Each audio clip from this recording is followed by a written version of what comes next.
వీక్షకులందరికీ నమస్కారం. జూన్ నెల ద్వాదశ రాశులపై ఏ విధమైనటువంటి ప్రభావాన్ని చూపెడుతూ ఉన్నది, జూన్ నెలలో ఉండేటువంటి గ్రహస్థితి 12 రాశులను ఏ విధంగా ప్రభావితం చేస్తూ ఉన్నది, ఈ విషయాన్ని ఈ వీడియో ద్వారా తెలుసుకుందాం. ముఖ్యంగా ఈ మాసంలో చాలా ముఖ్యమైనటువంటి మార్పులు కొన్ని ఉన్నాయి. కొన్ని గ్రహాల తాలూకు యుతులు, కొన్ని సమసప్తక స్థితులు, కొన్ని షష్టాష్టక స్థితులు ఈ రాశులపై ప్రభావాన్ని చూపించబోతూ ఉన్నాయి. ముఖ్యంగా తొలగిపోయినటువంటి కుజస్తంభన దోషము గత సంవత్సరం 2024 సంవత్సరం ఆగస్టు దగ్గర నుండి ఉన్నటువంటి కుజస్తంభన ఈ సంవత్సరంలో ఈ జూన్ 7వ తారీఖు తోటి తొలగిపోతూ ఉన్నది. నీచక్షేత్ర స్థిత కుజుడు దాదాపుగా చాలా ఇబ్బంది పెట్టినటువంటి సందర్భాల్లో, అంటే కుజ సంబంధమైనటువంటి వ్యాపారాలు, ట్రాన్స్పోర్ట్ కానీ, లేకపోతేనేమో బాణసంచాల తయారీ కానీ, పేలుడు పదార్థాల తయారీ కానీ, రియల్ ఎస్టేట్ ప్రధానంగా automobile industry, spare parts industry, ఇలా కన్స్ట్రక్షన్ ఓరియంటెడ్ ఇండస్ట్రీస్ ఏవైతే ఉన్నాయో ఇవన్నీ కూడా చాలా ఇబ్బందికరమైనటువంటి పరిస్థితులను ఎదుర్కొంటూ ఉన్నటువంటి పరిస్థితులు. ఈ కుజుని యొక్క మార్పుతోటి ఈ రియల్ ఎస్టేట్ కానీ, భూ సంబంధమైనటువంటి క్రయ విక్రయాల్లో కానీ కొంచెం మార్పు వచ్చి అవన్నీ కూడా ముందుకు వెళ్ళేటువంటి పరిస్థితులు ఉండబోతూ ఉన్నాయి. అలాగే కుజకేతువుల యొక్క యుతి చాలా ముఖ్యమైనటువంటి విషయంగా చెప్పుకోవచ్చును. అలాగే కుజరాహువుల యొక్క సమసప్తక స్థితి కూడా, ఎందుకంటే కుజకేతువుల యుతికి ప్రాధాన్యత ఎప్పుడు అంటే కుజరాహువులు సమసప్తకాల్లో ఉంటారు కాబట్టి. అలాగే కుజశనుల యొక్క షష్టాష్టక స్థితి, ఇవన్నీ కూడా ఈ జూన్ 7వ తారీఖు నుండి ద్వాదశ రాశులపై ప్రభావాన్ని చూపించబోతున్నారు. అలాగే రవి ఈ జూన్ నెలలో 15వ తారీఖు వరకు వృషభ రాశి యందు, 15వ తారీఖు దాటాక మిథున రాశి యందు ఆయన సంచరించబోతూ ఉన్నారు. రవి గురుల యొక్క తాలూకు యుతి కనబడుతూ ఉన్నది. జూన్ నెల 10వ తారీఖు నుండి గురు మౌఢ్యమి రాబోతూ ఉన్నది.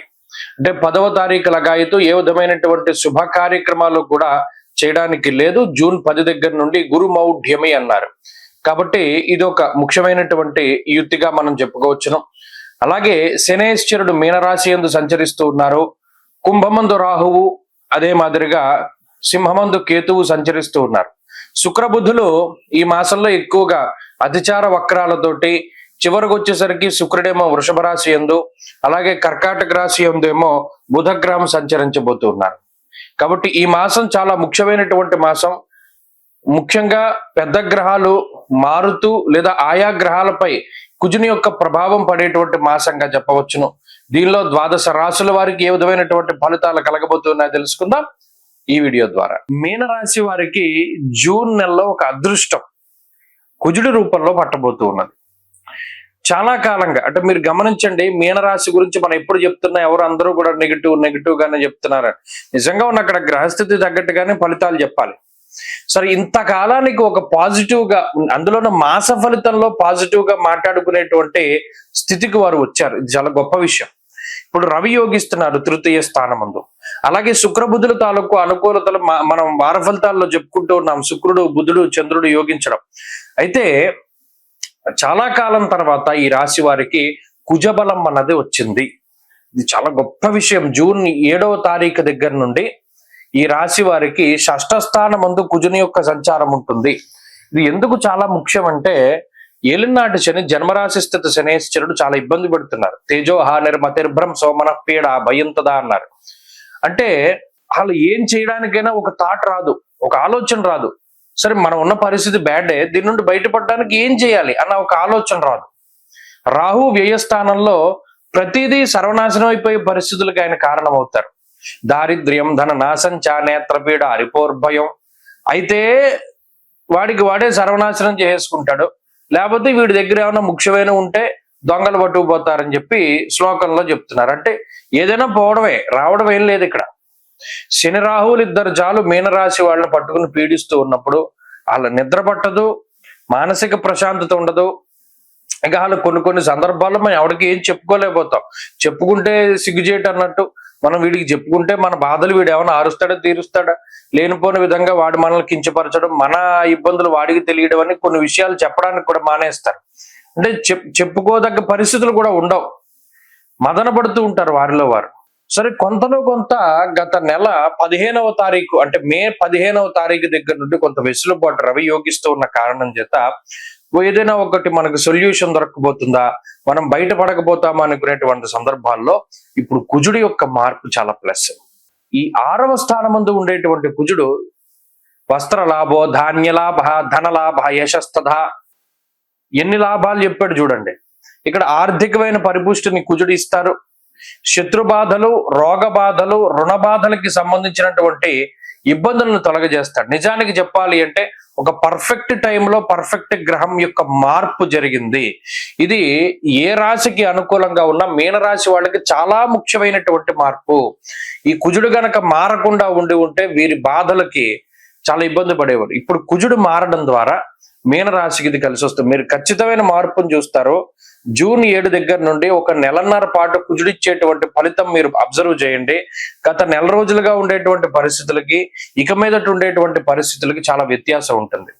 ఆర్థికంగా బాగుంటుంది, ఆరోగ్యపరంగా బాగుంటుంది, ఉద్యోగపరంగా బాగుంటుంది, ఒకంత కాన్ఫిడెన్స్ వస్తుంది. ఆరోగ్యం మెరుగుపడడం కూడా ఒక సెల్ఫ్ కాన్ఫిడెన్స్ గా చెప్పచ్చు. అంటే వయసులో పెద్దగా ఉన్నటువంటి వారు, లేకపోతేనేమో వృద్ధాప్యంలో ఉండేటువంటి వారు పడేటువంటి బాధలు వర్ణనాతీతం. ఈ గ్రహాలు అంత పీడించేస్తున్నాయి. అది ఆ సమయంలో కొంత ఈ వెసులుబాటు రావడం మీన రాశికి చాలా మంచిది.